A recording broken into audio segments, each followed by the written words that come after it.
पांव की बेड़ियां अपने आप खुल गईं, हाथ की हथकड़ियां खुल गईं, जेल के द्वार अपने आप खुल गए और पहरेदार अपने आप सो गए। इसका अर्थ क्या है?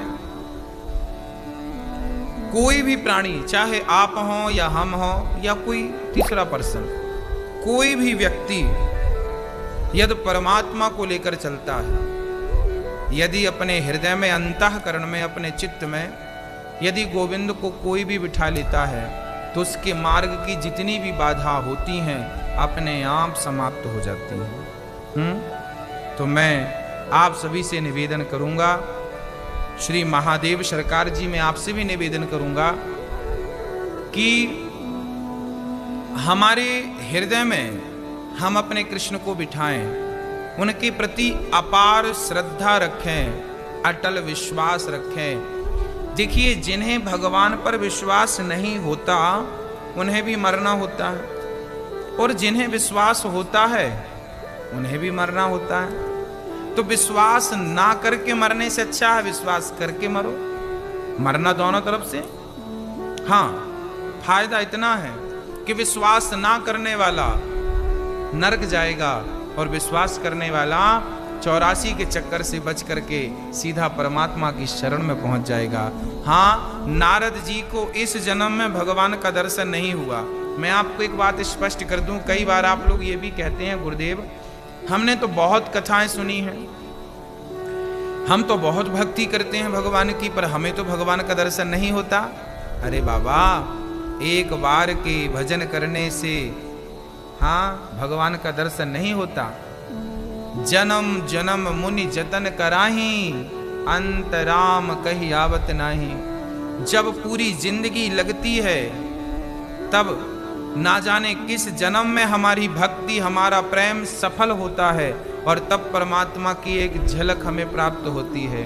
उसे देखने के लिए कठोर तप करना पड़ता है।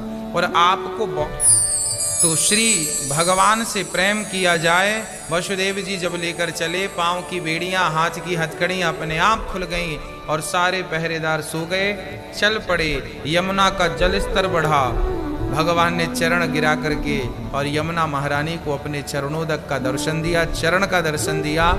यशोदा के पास कृष्ण को स्थापित कर दिया श्री वसुदेव जी ने, और योग माया एक कन्या को जन्म दिया था श्री कृष्ण माँ यशोदा ने।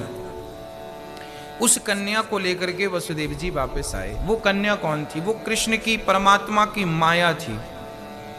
देखिए, भगवान भी कोई भी काम करते हैं ना, तो बिना माया के सहारा के कर ही नहीं सकते, क्योंकि माया का पर्दा पड़ेगा तो ही तो कोई काम बनेगा। माया ही तो है। अच्छा, माया दो प्रकार की होती है, एक जड़ माया, एक चैतन्य माया होती है।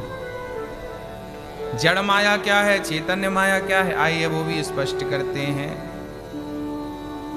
जड़ माया पैसा, सोना, चांदी, जमीन, ये जड़ माया है।